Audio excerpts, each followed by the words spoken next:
आपके लिए 10 किताबें अलग अलग तरीके से लिखकर कैसे आपने उसे लॉन्च करा, वो भी एक ही दिन में? तो कुछ पुस्तकें मेरी पहले से लिखी हुई थी। बट कोई एक ऐसा इंसिडेंट जो आपको आज भी रुला देता हो कि हाँ कैसे दिन थे? पिछले दिनों को याद ही नहीं करना चाहती हूँ। कोई ऐसा मोमेंट जब आपको लगा हो कि अब सब खत्म हो गया? एक टाइम आया था, तब मैं बहुत कमजोर थी। रेकी से आप कैसे जुड़े? क्या नहीं, बाई चांस नहीं था, वो जरूरत थी मेरी। आपको इम्पोर्टेंट क्या लगता है, रेकी या फिर स्पिरिचुअलिटी?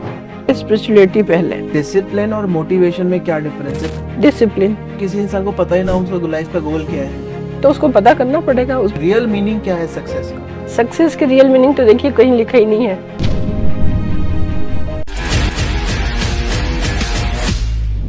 सो हेलो एवरीवन, मेरा नाम है आयुष और मैं हूं टॉक विद फील का फाउंडर। जैसा कि आप सभी लोग जानते हैं, हमारे पॉडकास्ट में काफ़ी तरह के लोग आते हैं। हमारे पॉडकास्ट में एस्ट्रोलॉजर्स आते हैं, न्यूमरोलॉजर्स आते हैं, बिजनेसमैन आते हैं, एंटरप्रेन्योर्स आते हैं। लेकिन आज मैं आपको जिनसे मिलवाने वाला हूं वो बहुत ही ज़्यादा टाइम से हम उनको रीच करने की ट्राई कर रहे थे, लेकिन वो उनका पास टाइम नहीं था। लेकिन आज फाइनली वो हमारे पॉडकास्ट में आ चुके हैं। ऑथर हैं, राइटर हैं, उन्होंने बहुत सारी कविताएँ लिखी हैं। और आज जिस टॉपिक के ऊपर मेनली हम बात करने वाले हैं वो है मोटिवेशन, यानी मोटिवेशनल स्पीकर। आजकल हर इंसान की ज़िंदगी में कहीं ना कोई प्रॉब्लम चलती रहती है। तो आज इस पॉडकास्ट में एंड तक बने रहने के लिए मैं आपको ज़रूर निवेदन करूंगा, क्योंकि आज के इस पॉडकास्ट में आप सबकी प्रॉब्लम सॉल्व होने वाली है। फिर भी आप चाहते हैं कि कोई पर्सनल कंसल्टेशन लेना चाहता है मैम से, वो ले सकता है। So let's invite doctor Shama ji. Ma'am कैसे हैं आप? बहुत अच्छी हूँ, धन्यवाद आपके स्टूडियो में बुलाने के लिए। मैम कैसा रहा हमारे स्टूडियो में आकर? बहुत अच्छा लग रहा। Thank you so much for first of all कि हमारे शो में आए। एंड फाइनली मैं पहला क्वेश्चन आपसे सबसे पहले ये चाहूँगा कि आप थोड़ा सा अपने बारे में हमारे सारे दर्शकों को बताइए जो आपको सुनने के लिए बैठे हुए हैं। नमस्कार दर्शकों, मैं उज्जैन से डॉक्टर शमा सिसोदिया हूँ। एज प्रेजेंट तो मैं भी राइटर हूँ, पर इसके पहले मैं रेकी मास्टर थी। मैंने बिजनेस भी किया है और मोटिवेशनल स्पीकर इसलिए मैं बन रही हूँ कि मैं बहुत लोगों को मोटिवेट की हूँ। क्योंकि हमारी पर्सनालिटी ही ऐसी बन चुकी है कि लोगों को मोटिवेशन मिलता है और मैं लोगों की प्रॉब्लम भी सॉल्व करती हूँ। कई सारे लोग जब मेरे को अपनी बात बताते हैं, फिर मैं उनको रास्ता सुझाती हूँ कि ऐसे नहीं ऐसे। और सबसे पहले तो मैंने अपने अपना को सुलझाया, अपने रास्ते को बनाया। और मोटिवेशनल स्पीकर का मतलब यही होता है कि पहले आप अपना खुद का रास्ता बनाइए। तो तमाम तरह की उलझने और तमाम तरह की परेशानियों को पीछे छोड़ते हुए आज मैं यहाँ पे आई हूँ कि आप अपने स्टूडियो में मुझे बुलाए हैं। मेरा मैम सबसे अहम किस्सा जिससे थ्रू मैं आपको जानता हूँ, जहाँ से मैं आपसे मिला, मैंने आपके सोशल मीडिया पे काफ़ी लोगों ने मुझे भेजे वीडियोस भी और काफ़ी कंटेंट भी, आपकी पोइट्री काफ़ी ज़्यादा लोगों तक प्रचलित रही। तो मेरा पहला क्वेश्चन तो यही कि अभी 26 तारीख को जब आपका बुक का लॉन्च हुआ, तो 26 तारीख को आपने ऑलमोस्ट 10 किताबें आपने एक साथ लॉन्च करी। और एक राइटर के लिए लिखना बहुत, क्योंकि उसको सोच के लिखना होता है, तो आपके लिए 10 किताबें अलग अलग तरीके से लिखकर, मतलब अलग अलग स्टोरीज के फॉर्मेट में लिखकर कैसे आपने उसे लॉन्च करा, वो भी एक ही दिन में? देखिए, तारीख तो निश्चित थी, उस 26 नवंबर को ही मुझे करना था, पर कुछ पुस्तकें मेरी पहले से लिखी हुई थी, कुछ उस बीच में मैंने लिखा। ये जरूर है कि अलग अलग विधाओं में लिखा है। अलग अलग विधाओं में लिखना कई लोगों को आश्चर्य लगता है, पर अगर आप साहित्य का इतिहास उठा के देखेंगे तो बहुत सारे साहित्यकार हमारे पहले भी रहे हैं और आज भी हैं, बीच में भी हुए, कि उन्होंने कई विधाओं पे अपनी कलम चलाई है। क्योंकि मेरा पर्सनल आपका क्वेश्चन है, तो मेरा माइंड ही क्रिएटिव बहुत है। मैं एक चीज पे मैं कभी स्टिल नहीं रही हूँ और लिखने को भी मैं मानती हूँ कि कोई सा भी राइटर है उसको एक ही जगह पे अपने आप को, अपने सोच को, अपनी थिंकिंग को, अपने भाव को नहीं एक जगह स्टिल करके रखना चाहिए, एक जगह नहीं स्टोर करना चाहिए। उसको अपने को, अपनी कलम को, अपनी सोच को फ्लो में छोड़ देना चाहिए। बट मैम, राइटर और मोटिवेशनल स्पीकर ये दोनों ही कहीं ना कहीं बहुत अलग चीजें हैं जी। तो आपका क्या फेवरेट है और आपको क्यों, आपके लिए वो फेवरेट है? मेरे, अगर आप जैसे अपने बुक के बारे में पूछा कि कैसे लिखा, हाँ। तो मैं कहूंगी कि मेरे लिए पहले पोयम लिखना बहुत अच्छी मानती थी मैं। मेरे को लगता था मैं पोयम के लिए ही बनी हूँ। हाँ। मेरी सारी कलम, मतलब मेरी सोच पोयम तक ही रुकी है। पर अब मैं देख रही हूँ कि मैं लघु कथा लिखती हूँ तो लघु कथा मुझे अच्छी लगती है, व्यंग लिखती हूँ तो व्यंग अच्छा लग रहा है, कहानी लिखती हूँ तो लगता है कहानी ही लिखती चली जाऊँ, उसको मतलब छोड़ने की इच्छा नहीं होती है। जबकि मुझे अभी मेरे 2 दिन पहले किसी वरिष्ठ राइटर से बात हुई तो उन्होंने कहा कि नहीं, तुम पोयम और लघु कथा ही लिखो। पर ऐसा नहीं है। मैं अब, मेरी अगली बुक आने वाली है शोध पे, और एक ये लेख पे और मोटिवेशनल थॉट पे भी आएगी, क्योंकि मैं बहुत छोटी थी और बहुत डिफिकल्ट टाइम में थी शायद, तब मैंने स्वेट मॉडर्न की बुक पढ़ी है। और स्वेट मॉडर्न की बुक में छोटी छोटी बुक, मेरे को बुक हमारे घर में पढ़ने का बचपन से मैंने देखा, मेरे दादा थे, उन्होंने भी बुक पढ़ी, फादर भी पढ़े, तो हमारे यहाँ बुक की थी, मतलब वो देखने बचपन से ही मैंने देखा, पढ़ना मेरे अंदर भी था। तो मैं काफ़ी छोटी थी, तो शायद मैंने ट्रेन में खरीदा था स्वेट मॉडर्न की बुक, छोटी। और उसकी एक दो लाइन मेरे को इतनी अच्छी लगी कि आज तक मेरे दिमाग में है कि आप अपने लाइफ की लड़ाई किसी हथियार से नहीं जीतते हैं, आप अपने कॉन्फिडेंस से जीतते हैं, अपने आत्मविश्वास से जीतते हैं। एक्चुअली एक और मैम इम्पोर्टेंट क्वेश्चन ये है कि कभी मोटिवेशनल स्पीकर तो इंसान बन जाता है, लेकिन पॉइंट है कभी तो उसकी लाइफ में भी कोई ऐसा इंसिडेंट होता है जो वो अपने आप से हार जाता है, मतलब डिमोटिवेट हो जाता है। तो वो एक मोमेंट क्या था आपके लिए, आया कैसे है, हैंडल किया आपने उसको? नहीं आया है और आता है, अभी भी आता है, ऐसा नहीं कि नहीं आएगा, आगे भी आएगा। पर धीरे धीरे स्टेप बाय स्टेप आदमी अपने आप को बहुत इम्प्रूव कर चुका रहता है। क्योंकि जिस पहले प्रॉब्लम से मैं हार जाती थी, आज उस प्रॉब्लम को मैं धत्ता बता देती हूँ, एक साइड रख देती हूँ और खुद को आगे बढ़ाती हूँ। और जैसे कुछ सेकंड के लिए मैं पीछे हटूंगी, कुछ सेकंड, और फिर तुरंत मेरे अंदर से ही आवाज आती है कि नहीं, तुम इसके लिए नहीं बनी हो, तुम आगे चलने के लिए बनी हो। बट कोई एक ऐसा इंसिडेंट जो आपको आज भी रुला देता हो कि हाँ कैसे दिन थे? हाँ, पिछले दिनों को याद करके मैं थोड़ी सैड होती हूँ, पर मैं याद नहीं करना चाहती हूँ, पिछले दिनों को याद ही नहीं करना चाहती हूँ।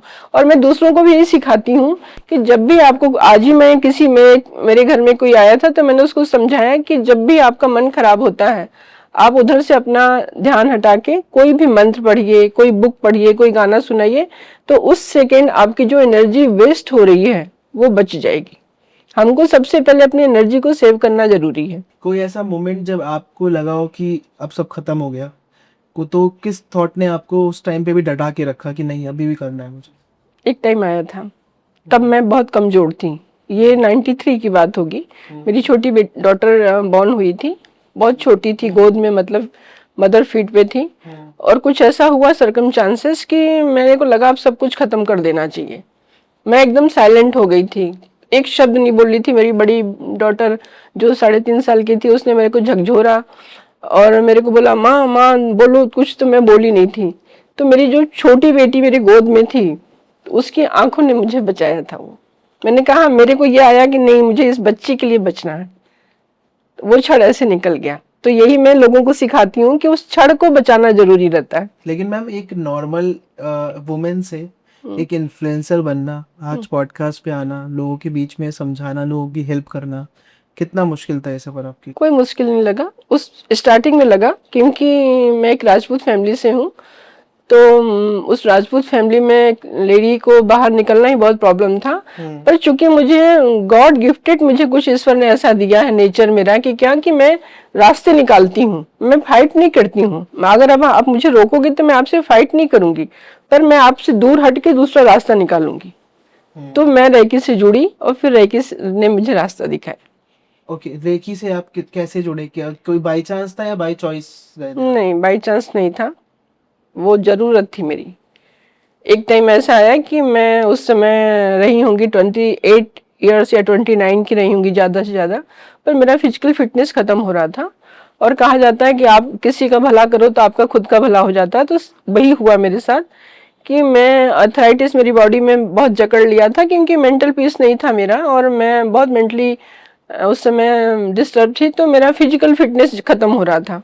तो मैं आयुर्वेद की डॉक्टर से मिलने के लिए गई और किसी पहचान के बच्चे को भी साथ लेके जा रही थी कि चलो तुमको भी दिखा देंगे। तो आयुर्वेद की डॉक्टर ने, चूंकि मुझे बहुत सारी प्रॉब्लम थी, आज आप देख रहे हैं इतनी फिट और सब कुछ, तो मेरा एक उस समय ऐसी कंडीशन थी कि कोई 80 इयर्स की लेडी जैसे चलती, उतनी एनर्जी लेवल मेरा डाउन हो गया था। क्योंकि मुझे माइग्रेन, कोलाइटिस, अर्थराइटिस, सब साइटिका, बहुत सारी चीजें हो चुकी थी। तो आयुर्वेद की डॉक्टर ने मुझे मना किया कि हम मेडिसिन नहीं दे सकते हैं आपको। तो जो बच्चे को लेके गई थी मैं, उसने कहा कि आंटी आप रेकी थेरेपी लेंगी, क्योंकि मेरे पास तो कोई इलाज था ही नहीं। तो मैंने कहा चलो, क्योंकि मुझे बहुत पेन था, बहुत तकलीफ थी अंदर। तो मैं वो रेकी सीखी, मुझे कोई विश्वास नहीं हुआ, मैंने सीखा।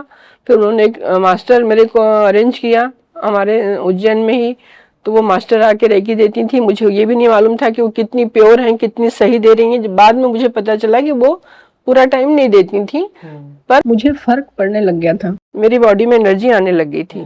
फिर मैंने रेकी सीखी और फिर मैं फर्स्ट डिग्री ली थी अभी। तो मैंने जब दूसरों को रेकी दिया, जिसमें टच करके आपको रेकी देना पड़ता है, सामने वाले को उससे मेरी रेकी देने का इफेक्ट आया। फिर मुझे जाके विश्वास हुआ कि मतलब रेकी थेरेपी कोई इफेक्टिव चीज है। फिर मैंने सेकेंड डिग्री ली। फिर मैं उसके बाद से मेरी लाइफ में काफी प्रोग्रेस शुरू हुआ, मेरे को रास्ते बनने लग गए। तो रेकी थेरेपी जो है वो ये नहीं है कि आप सीखो तो वो आपको हेल्प करेगी, ऐसा नहीं। आपको उसके लिए अंदर से बहुत क्लीन होना पड़ता है।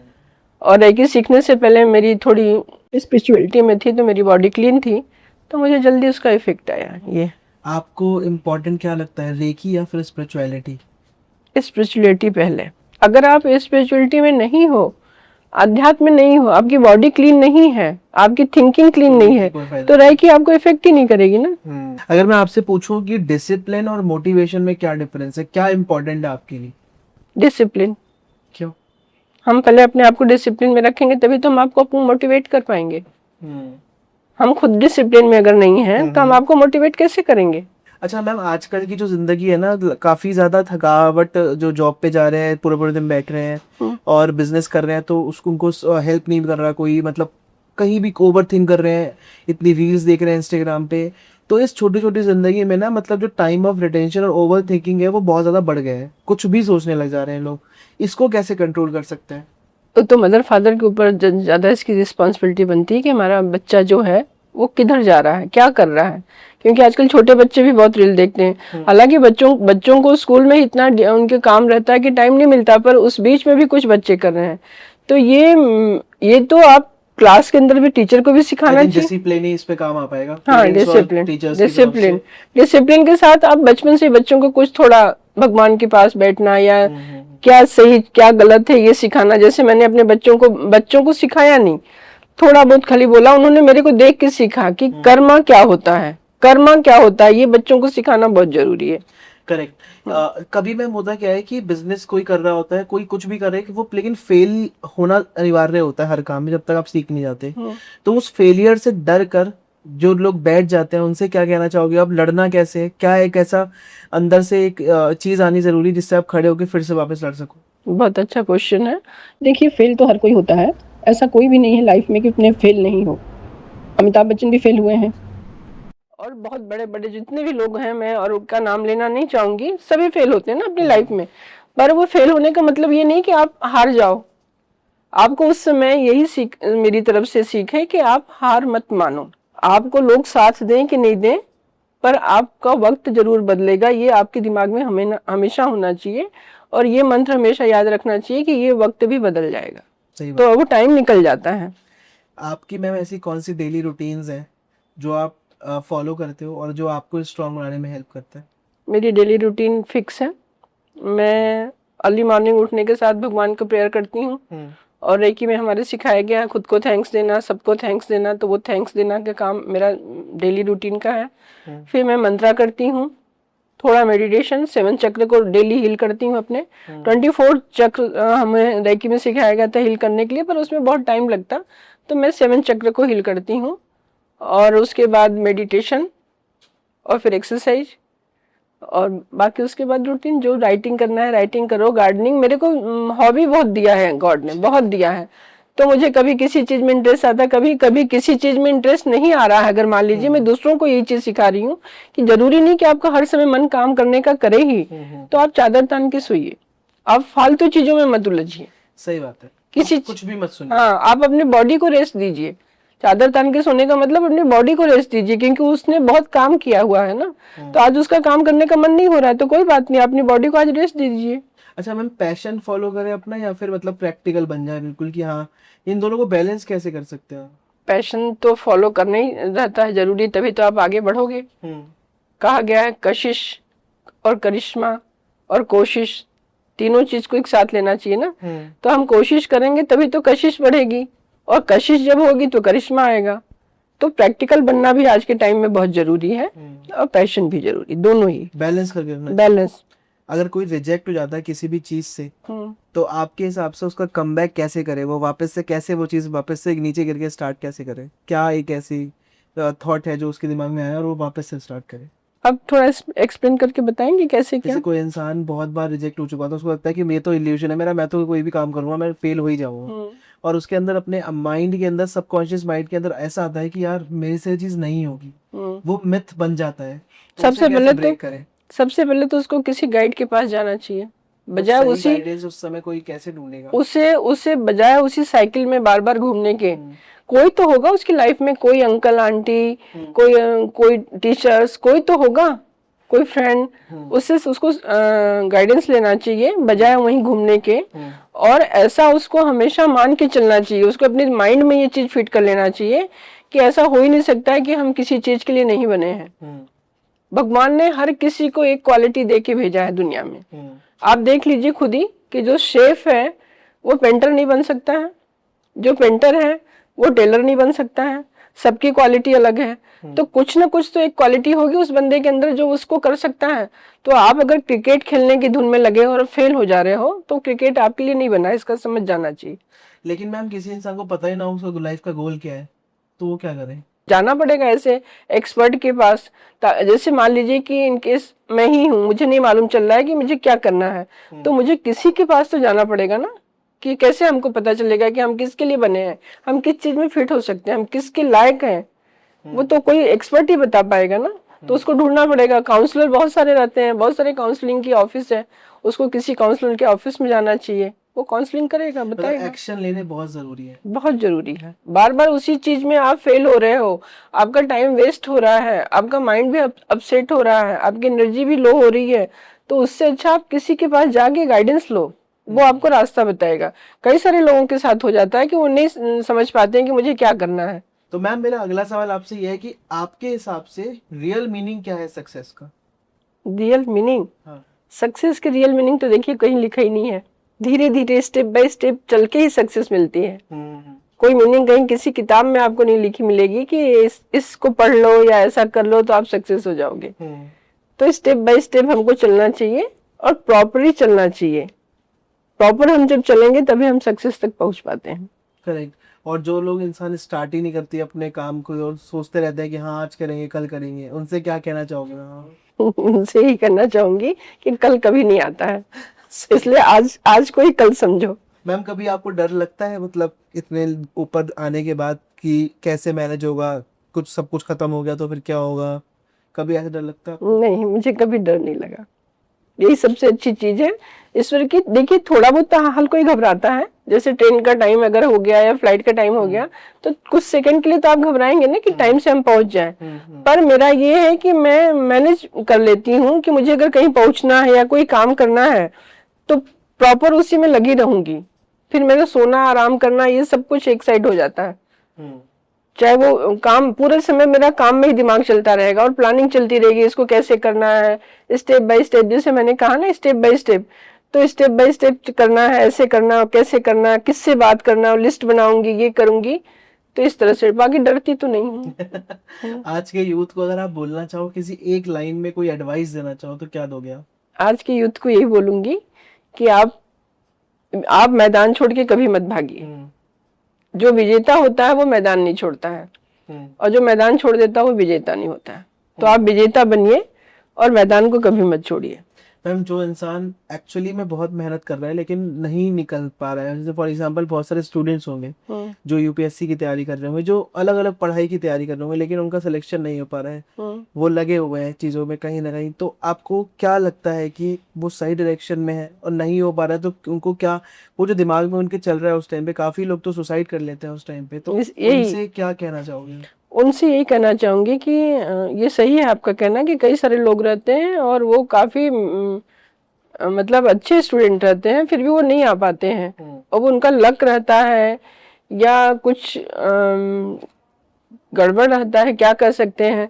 तो उनसे यही कहूंगी कि उस फील्ड को छोड़ के दूसरी फील्ड को आप कोशिश करिए जाने के पॉइंट लिए। मैम यहाँ पे भी ये भी होता है ना, कि 4 साल 5 साल घर वालों के पैसों पे आकर बाहर पढ़ना, उसके बाद में 4 साल बाद भी क्लियर नहीं हो पा रहा, तो घर वालों को बोलना कि नहीं हो पा रहा है, हमें कुछ और करना है, या फिर फॉर एग्जांपल ये छोड़ के हमें यूट्यूब स्टार्ट करना है उस टाइम पे, तो अब घर वाले तो मैम अलग एक्सपेक्टेशन बना के बैठे हैं। नहीं तो ये तो फेस तो करना पड़ेगा। जैसे देखिए, अगर मान लीजिए कि आप हैं या मैं हूँ, तो हमको 1-2 साल में पता चल जाएगा कि हम आगे बढ़ पाएंगे कि नहीं बढ़ पाएंगे। तो उस बच्चे को 1-2 साल में पता लग जाना चाहिए कि हम आगे बढ़ सकेंगे कि नहीं। अगर नहीं बढ़ सकेगा वो आगे, तो उसको बहुत हिम्मत के साथ अपने मदर फादर को ये चीज क्लियर कर देनी चाहिए कि मैं आगे नहीं बढ़ पाऊंगा और मुझे अब दूसरा रास्ता पकड़ना है, बजाय सुसाइड करने की या कुछ करने की। जैसे आप कोटा में देखते हैं कितने सारे बच्चे हैं जो सुसाइड कर लेते हैं, वो बहुत गलत स्टेप है ना। मदर फादर की तरफ से गलत स्टेप रहता है और बच्चों की तरफ से भी रहता है। नहीं कर सकते हो तो आप अपने जिंदगी को क्यों खत्म कर रहे हो? जिंदगी तो कितनी कीमती चीज है, और आज वो नहीं कर पाओगे, दूसरी जगह कहीं ना कहीं आपका माइंड काम करेगा, उससे हो सकता है अच्छा काम करो। मैं कई बार ऐसा पेरेंट्स ही बहुत ज्यादा प्रेशर डालते हैं ये कि ये पेरेंट्स कर लो वो कर लो, ऐसे नहीं करा तुमने, समाज क्या बोलेगा, उन्होंने देखो उन्होंने तो कर लिया, उनके नंबर अच्छे आए थे, ये कर लो वो कर लो। तो इस प्रेशर को झेल कर एक इंसान कैसे आगे बढ़े, मतलब आपको इस प्रेशर को झेल के इंसान आगे बढ़ना तो बहुत मुश्किल लगता है, खासतौर से स्टूडेंट के लिए। हाँ। क्योंकि वो मदर फादर के ऊपर ही डिपेंड है। और उनसे और किन से लड़ेगा वो, किन से लड़ेगा?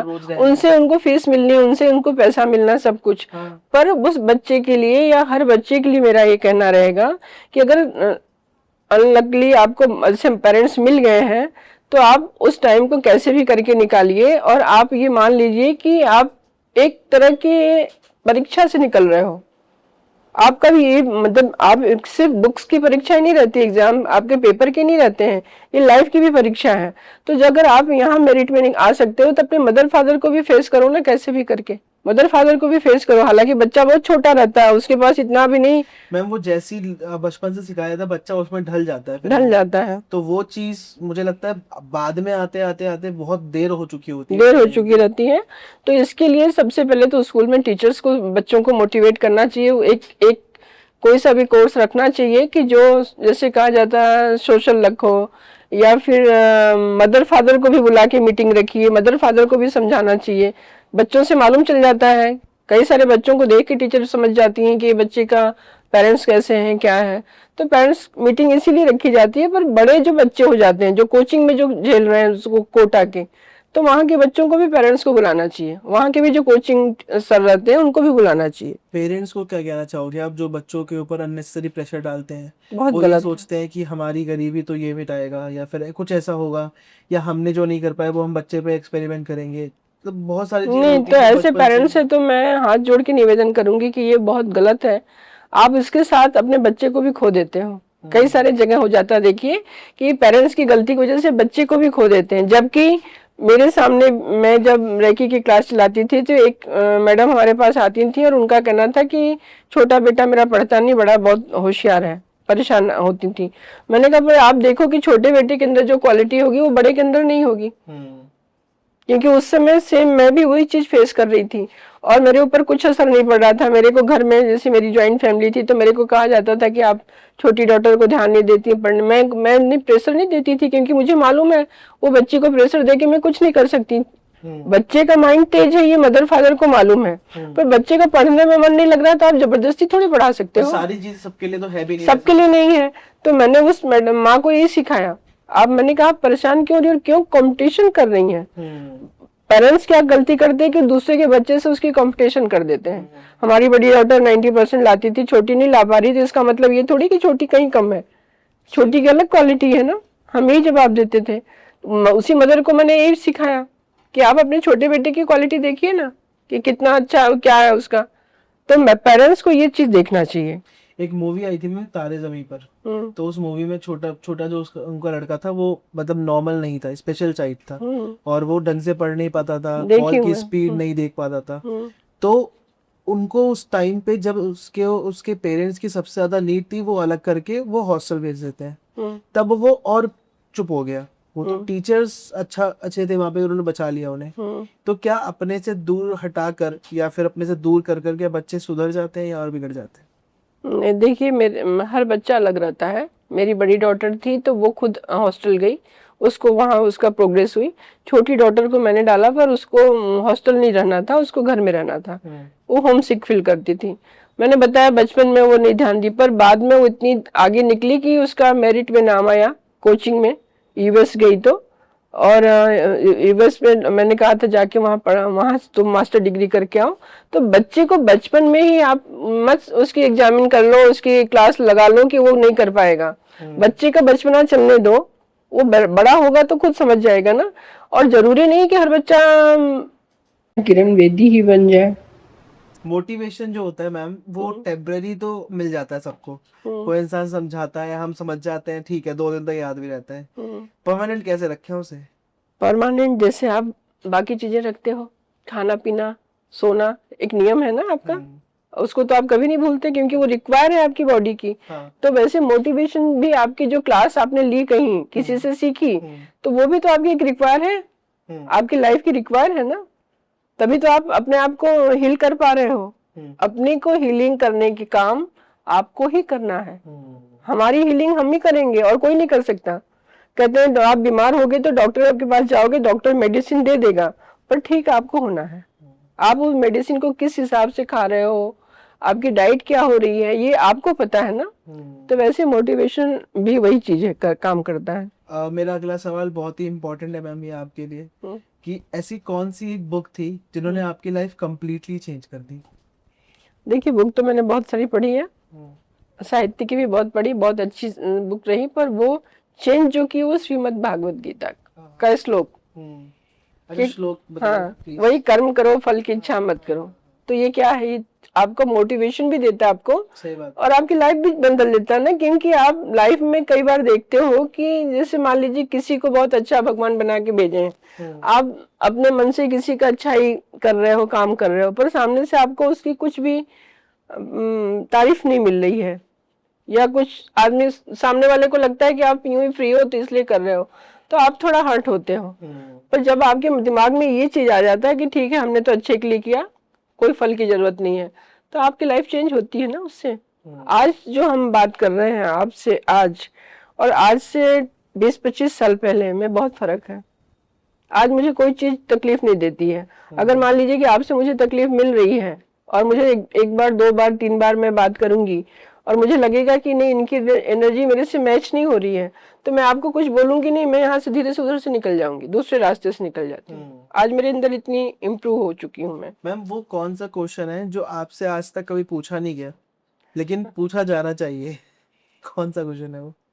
क्वेश्चन तो बहुत सारे हैं जो पूछा जाना चाहिए, क्या बोलूं इसके लिए, तो बहुत सारे क्वेश्चन है, मैं किस चीज को बोलूं? भी एक क्वेश्चन जो आपको लगता है जो पूछा नहीं गया लेकिन आपको लगता है हाँ यार इसका आंसर मैं दे पाऊंगी, यही क्वेश्चन की आज तक किसी ने ये नहीं बोले, मेरे को बोला कि आप इतना सारा काम अकेले कैसे कर लेते हो। कैसे कर लेते हो मैम? मैंने तो पहले ही बोला था आपको कि मैं स्टेप बाय स्टेप सब मैनेज करती हूँ। और मैं मल्टीटास्क लोग हैंडल नहीं कर पाते, आज उनको 10 काम तो भाग जाते हैं। देखिए काम तो मैनेज, कलेक्टर कैसे मैनेज करता है, कलेक्टर डीएम जो है कैसे मैनेज करता है, वो खुद काम थोड़ी करता है, वो काम करवाता है ना कई लोगों को। तो आपको एक लिस्ट बनानी पड़ती है। जैसे मान लीजिए कि आपके घर में बहुत बड़ा फंक्शन होने वाला है, तो आप सारा काम तब खुद नहीं करोगे ना, करवाओगे, तो एक लिस्ट बनानी पड़ती है। जब हम खुद से कोई काम करते हैं तो हमें पता होता है हम अच्छा करेंगे क्योंकि किसी काम में हम परफेक्ट है। एज पर बिजनेसमैन नहीं पूछता, कोई अगर बिजनेस कर रहा है तो उनको पता है मेरा बिजनेस मैं अच्छे से चला सकता हूँ। किसी और को अपना बच्चा इतना पाल पोस के किसी और को थमा देना कि अब आप चलाओ या देखो मैं खाली देखूंगा, तो गलतियां भी होंगी। तो उस टाइम पे वो क्या करे? उस टाइम जब आपने अपना पाल पोस के किसी और को थमा दिया है तो आपको उस पर फेथ तो रखना पड़ेगा, और आप किसी ऐसे को तो नहीं थमाओगे, थमाओगे उसी को जिस जो उस लायक रहेगा, क्वालिटी रहेगी उसकी, तभी थमाओगे ना। मैम बट वही है ना कि भरोसा किसी पे इंसान पे करने के बाद भी बहुत सारी ऐसी चीजें होती हैं जो आपको कहीं ना कहीं हर्ट करती है। नहीं तो आपको उस थमाने के बाद भी ऑब्जर्वेशन तो रखना पड़ेगा। जैसे घर में मेड हम लोग रखते हैं तो मेड काम करती है, पर ऑब्जर्वेशन तो रखते हैं ना। डिटैच होने से कैसे बचे मैम? अगर कोई किसी से अटैच हो रहा है इंसान, जैसे फॉर एग्जांपल किसी के ऊपर भरोसा रख के कोई काम करवा रहा है, कोई मोटिवेशन दे के उसको सिखाया है काम बहुत अच्छे से, फिर डिटैच भी हो गए, तो उसमें कैसे करें? क्योंकि आजकल जितनी भी जनता है सोशल मीडिया पे कहीं ना कहीं हम तो डिवोर्स केस डेली देख रहे हैं, तो उस पॉइंट पे डिटैचमेंट कैसे काम करती है? अच्छा, मतलब डिस्ट्रेस होना जरूरी है वहां पे? तो देखिए, अगर जरूरी है ही है जब कोई चीज, आपको ये चीज समझ में आ गया कि यहाँ से तो मुझे हटना ही है, तो फिर सोचने की जरूरत भी क्या है? फिर तो आपको हटना ही है। फिर आप अपने को वहां उस इतना स्ट्रांग बना लीजिए। आप पहले खुद से बात करिए, उस सब्जेक्ट पे कई बार बात करिए कि मुझे अगर इससे यहाँ से हटते हैं तो मुझे क्या नुकसान होगा, कुछ नुकसान होगा क्या? अगर नुकसान होता है आपका तो आप मत हटिए, थोड़ा आपको वहां एडजस्ट करना पड़ेगा। और नुकसान कुछ नहीं हो रहा है आपके लिए, वो मेंटल पीस नहीं है वहां, तो आप वहां से हट जाइए। अगला सवाल भी बहुत इम्पोर्टेंट है, आप इस दुनिया में क्या लेगेसी छोड़ के जाना चाहते हो? इस दुनिया में ये छोड़ के जाना चाहती हूँ लेगेसी की, किसी भी हालत में कोई सा भी, अगर मान लीजिए कि आपका वो दुश्मन भी है, आपका वो नुकसान भी किया है, तो उसका बुरा मत सोचो, उसका अच्छा ही सोचो हमेशा, और उसके हेल्प के लिए खड़े रहो। Ma'am 3-4 questions rapid fire round लेना चाहता हूँ आपके साथ, आपको एक वर्ड में आंसर देना है, आपको क्या अच्छा लगता है, ठीक है? तो आप रेडी हो? हम्म। ठीक है। मेरा पहला जो रैपिड फायर क्वेश्चन ये है कि आपको अकेले रहना पसंद है या क्राउड में? अकेले। जिद या पेशेंस? पेशेंस। प्रेज या फिर क्रिटिसिज्म? पे आप, अगर मैं आपसे पूछूं सक्सेस का एक वर्ड में आंसर अब दो तो क्या दोगे? मेहनत।